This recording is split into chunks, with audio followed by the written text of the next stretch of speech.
Let's roll. Let me know when we're live. Hello, YouTube. Get on my own Facebook.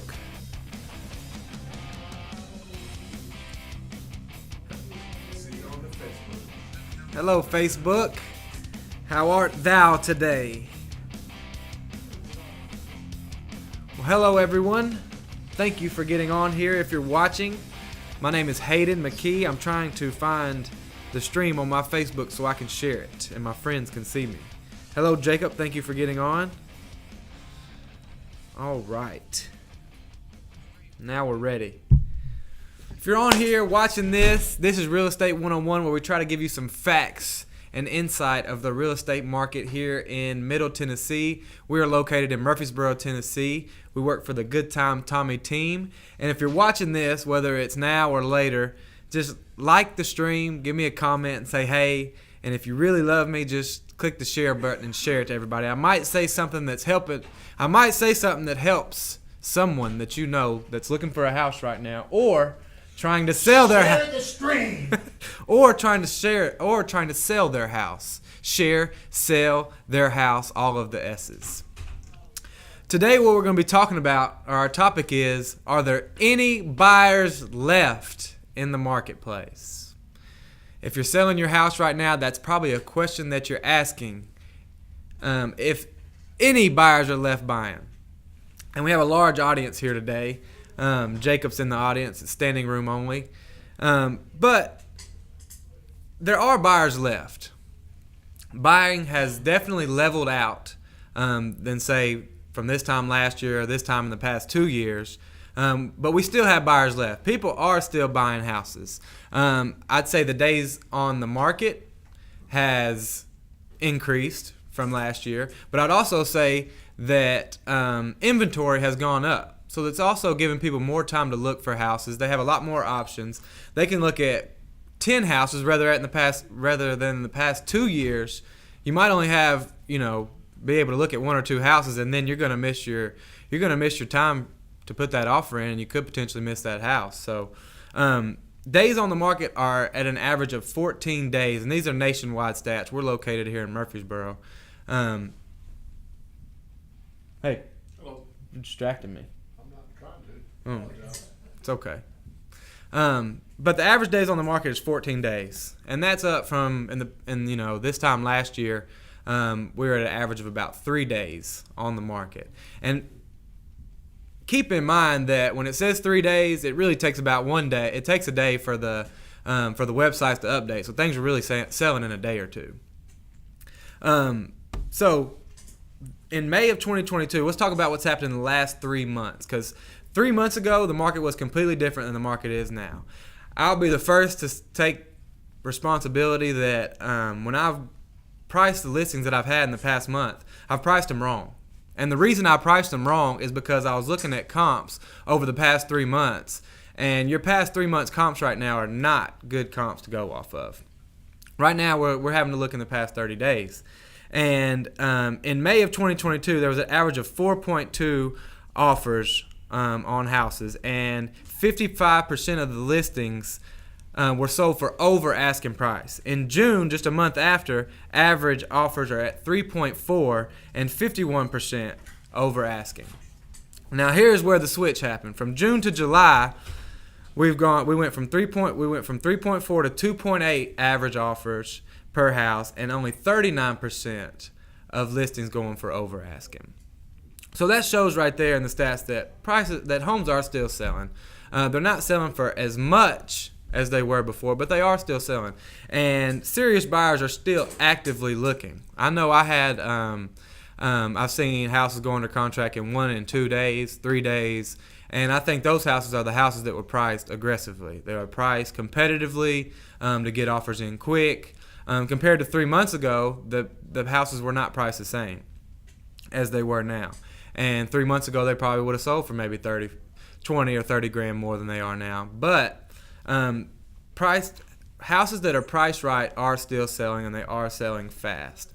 I know the benefit right now, if you're looking for a house, is buying a house is not as competitive. There are still serious buyers out there, but you're not competing with 5 to 10 offers. I know In the heat of all this craziness in the past 2 years, I beat out 31 offers on one deal, and that's ridiculous, you know. And as a buyer, I mean, it's frustrating. It's hard to compete with that, especially when you don't have a lot of cash to compete with. When you're competing with people that are coming from other states and selling their houses, cashing out and coming here and going over asking, paying over appraisal, and doing all the crazy things that they were doing. Jake, I know you deal with a lot of sellers and buyers right now in the market. Would you say when you're on the phones, would you say buyers are willing to talk right now, or willing to go see things, or how are buyers communicating with you over the phones on cold calls? I would say they're a little more hesitant than they were a couple months ago. Mm-hmm. To go look at a house, or even really just to make offers on it. Because how long have you been here? This is month 3? Going on month 4. Going on month 4. So Jacob Freeze, he is one of our cold call specialists in the office right now. And he's been making calls on the phones, and these are completely cold leads, people that don't want to talk to you, people that want to hang up on you, people that really don't want to talk to you in the first place. But he says he's been making calls for 4 months, and 4 months ago, even he can see, and he's not as experienced as a lot of other agents, he's just getting started, but even he can see that buyers are not as willing to go take a look at things as that maybe they were before. And to go on that is buyers don't have to be as rushed as they were before. They know now that, you know, like I said, they have an average of 14 days on the market right now, and that's nationally. I'd say that's consistent with this market. I'd say we're closer to a week right now in Middle Tennessee. But buyers just have more time. They can go look at other stuff. They can see a house at $500,000 and go look at 5 more throughout the week with the potential of that house still being there. Whereas before, if you leave a showing and you're unsure about putting in an offer, that house could be under contract by the next showing that you go see. So, Tommy. Yes, God, I can help you out. I need your help, you know. Jacob's sitting here with offering no help. No help. Can I help you? We're just talking about average days on the market still being up. Buyers still actively looking when the house is priced right. Yes. And I just wanted some expert insight from yourself. What would you like to know in particular? How can I help you, sir? In particular, I would like to better explain, you know, how buyers are still out there. It's kind of leveling out. It's definitely leveling out, but the reason why it's leveling out is there's more uncommitted buyers. Committed buyers make the decision when the market's urgent. Now we've got a bunch of uncommitted buyers out there. It's kind of like, I'm pushing, you go first. No, you go first. So what's happened is it started out with just me and you, and now it's me, you, and Jake, and now it's me, you, and Van, and the whole market, it's kind of like there's just a delay going on right now. So if more buyers were buying, but this is just a natural market reaction. What we've been doing, the market has probably been artificially fertilized with buyers that have kind of moved up the buying process. Does that make sense what I'm saying to you? It does. What am I saying to you? Hello? What am I saying to you? I don't know. Not clear. Okay, well say, hey, I'm not understanding it. I thought I understood You're it. sitting there nodding your head like, oh, this motherfucker's making sense. I thought I understood it until you asked me to explain. Okay. Well, there's reasons why people don't buy. There's four quadrants. Do you know what they are? Why people do not buy. Do not buy. What is their objection? It's because of a stall. Yes. It's because of price. Yes. It is because of price, stall, time. Time. Price, stall, time. You said it before. Price. Product. House. Yes. Yes. Okay, so now your most buyers have moved to a stall pattern. Okay? And whenever they're in a stall, they become more unsure of everything. Is this the right house? I don't know. Maybe Jacob could put out a new one. We ought to wait and see what comes out. They feel like they could find something better. They feel they're in a constant state of something better's going to come along. So they don't have that itchy trigger finger. So what was it like the last 2 years ago, homes would come on the market and they were all gone within a day. You had to have an itchy trigger finger. That's right. Now they've been conditioned to slow down, and whenever you slow down, you're gonna over-examine things, and when you over-examine things, you're gonna find flaws. You're gonna find valid reasons in your mind why you shouldn't do it. Would you say giving you time could it help you make a better decision, or no? Not being Sometimes rushed? Maybe it could. Yeah. But I don't think it really helps you make a better decision overall. Yeah.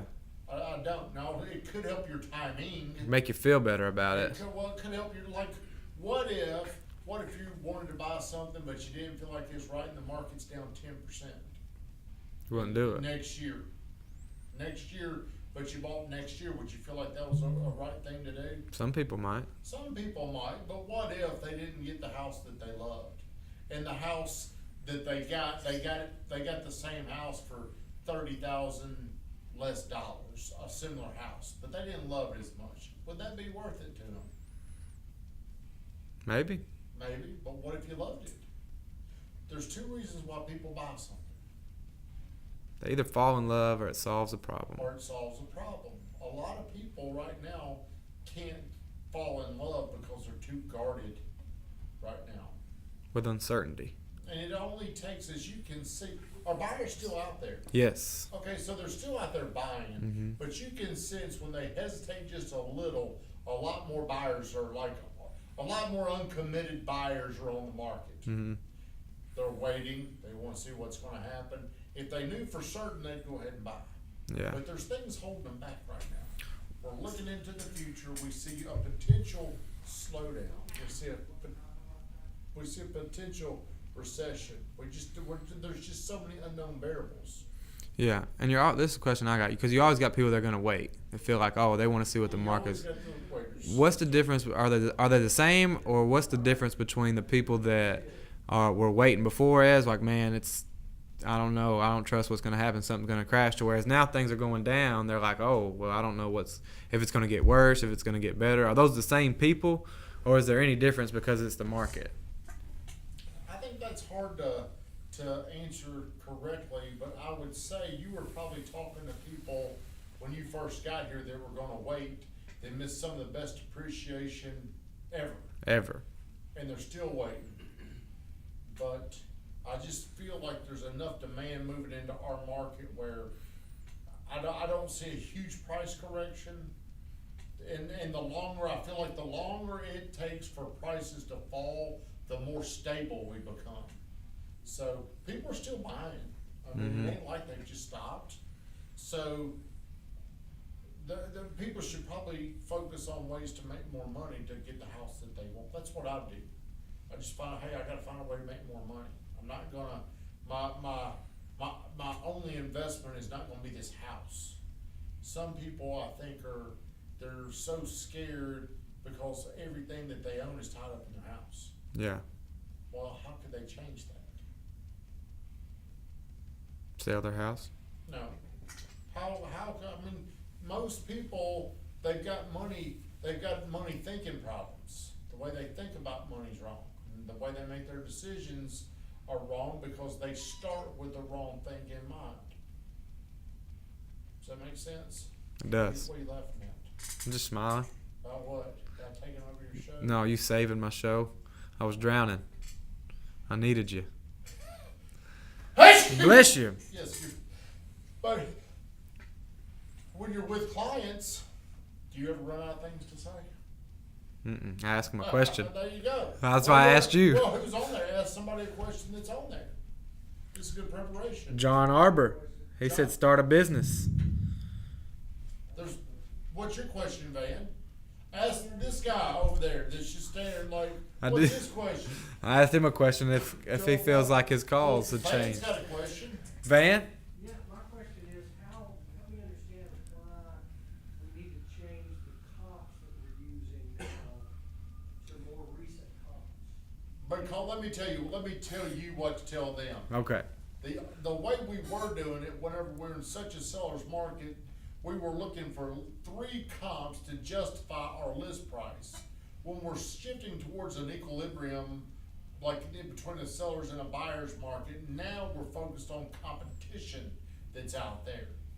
Does that make sense? Mm-hmm. So it's more, instead of looking at what the past sales are, now you need to shift and look at what's on the market. What are we competing against? So if you were gonna sell a house, let's say for $350,000, and there's 3 houses that have sold just like the one you're about to sell for $350,000, but you look on there, okay, and now they're selling for $341,000. It's just like gas. Do you pay attention to gas prices? Do you? We're rich. We don't. But I mean, if we're going down the road and you see all these gas stations, and then there's like 3 of them that are at $3.04, and there's other ones at the summer prices at $4.50. Which one are you going to go to? So whenever we shift into, when things condense, we shift into like a savings mode. Where do we get the best value? We're looking at competition. When things are good, I was telling Van the other day, when he's like, damn, I feel like you're always bitching at me about something. I'm like, Van, when we're making a lot of money, I'm probably not gonna bitch about stuff as much. But right now, I find a lot of things to bitch about. That's the way buyers are. Whenever they know, hey, the market's moving fast, we're just gonna have to pay whatever you have to. Now, there's options. So now if you're gonna list a house, you gotta become the most competitively priced. Does that make sense, Van? Yeah. And sellers, just like buyers, sellers are going to be bitching too because they're like, damn. So here's an analogy to use. Every $1,000 that a buyer pays, do you know about how much of that comes out of their pocket? For every $1,000 on a loan? Yep. $10. 4. 3%. Yeah. 4%. 5%. That's what they're putting down. Every $1,000 that comes out of a seller's pocket, what percent is coming out of their proceeds? 30, 40 bucks. No, all of it. Yeah. If I were to give you $10,000, Right. and then I take 4 of it away, how much of it did you lose? If you take $4,000 out of my 10, Yeah. then I have That's $4 right. grand. When you're a seller, every dollar that comes away from you is actual dollars you feel. Yeah. When you're a buyer, you don't, because you're only financing 3 to 5 to 10%. Gotcha. I'm with you. So who's going to fight harder over the $1,000? Seller. I'm with you now. All right, you can shut down whenever. Well, thank you for watching mine and Tommy's show today, Real Estate I'm not 101. going to tell you, nobody can see me. They can hear you. I don't even know if they can hear me, but This show wouldn't have been as good without you in it. If you're watching this later, like, comment, and share. If you stayed in tune with me, I appreciate you. Have a good day. see us.